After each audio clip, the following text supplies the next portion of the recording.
100.3 WKIT, Damien Zygote there. And the song is called Hear Me Once. That's something brand new. Thank you. You burnt your tongue on the coffee. Okay, yeah. It's really hot coffee. At least he didn't fall this time. He's just an accident tonight. No, I'm always It's like he's breaking his legs. He's burning his mouth on the coffee. you should see the ride home. Oh, yeah. You'll hear about it on TV. You're not driving, are you? Oh, yes, I am. Oh, Jesus. For him, that's the the plan apocalypse now. has already begun. That may change. Starts with a cup of coffee. Gonna go down the wrong pipe. Exactly. Coffee enema. So hot. All right, so promote. Sorry, I derailed you. Yeah, you have that ability. That's good.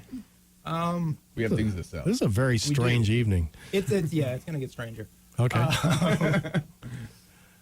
Like I said, the origin of Jesus Island. Yes. It's a story that I've had floating around my head for 20 years now. I remember hearing when they cloned the first sheep, Dolly. Right. That was attempt number 276. Really? Yeah. I didn't know that. And that was a sheep that was, off a pristine sample, a fairly simple animal compared to a human. So the thought got stuck in my head that were they ever to find any of Christ's DNA and try to clone him, Mm-hmm. Sure. it would take at least 276 tries because it took that many with a sheep, Just with a a fresh sheep, DNA yeah. sample. So you'd really first have to make, hundreds and hundreds of near Jesus freaks before you finally got one right. Right. And that idea has been stuck in my head for 2 decades now. And I'm finally psyched to find someone like Mortimer who can bring this freak show to life. Right. Because we're having a blast with it. Oh, I'm used to that. Freak shows in the comic book industry kind of go hand in hand. Yeah, they really do. I remember doing a comic book in 24 hours. We had to make a convention, and we're in this basement studio for this comic book company, and there's just all these stale donuts and coffee makers going and chain smoking, and they're like, go. And I'm 18, and I haven't really been exposed to any of that, and I was like, okay. And I started all of those at one time, and we got the first what they call an ash can copy done, Okay. which is sort of a kind of a tear sheet copy, just to do a test run to see if people like it, and they hated it. Oh, no. Not an auspicious start. No, and they had all these guys from Marvel there, and they got to come over and critique my comic book, and I was 18 years old at the time. This was a long time ago. And they said some really amazing things that helped my personal spiritual growth over the next 20 years. So I decided to go into advertising and doing everything else but comics. So Yeah.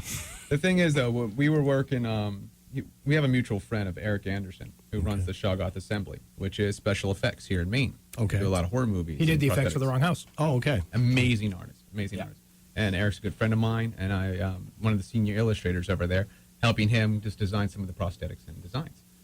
And so through that mutual relationship, I met Sean, worked on the DVD packaging, the cover, CD, and all that artwork. And so we've been friends since then. At that time, when he approached me with the idea, I thought it was fantastic. I thought it'd be a lot of fun. I hadn't been in comic books, so I figured, well, if the first time was such a disaster, what could possibly go wrong with this? Exactly. Plus, you got all that great advice from those Marvel people. You know, the funny part is all the horrible things that was said actually did help. Yeah. It's odd how that worked. It hurt, but I needed to hear it. I was very high on my high horse, if that makes any sense. Actually, yeah.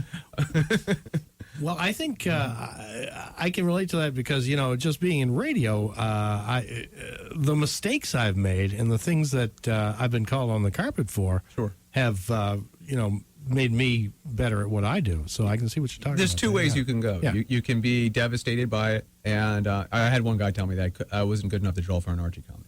Oh, wow. Yeah. But, if you can get some actual constructive criticism somewhere in there, it is helpful. They've mentioned things like perspective and hands and feet and horses and things that you do need to hear. And I still run into things every day that I'm a better judge of things now. That when I can call my own bluff. When I know I've kind of cheated something and it just didn't look that good, I'm able to see it a lot faster and make mental note to repair that next time. Right. Whereas when I was younger, I would just glaze right over it and just ignore the fact that I made a glaring error.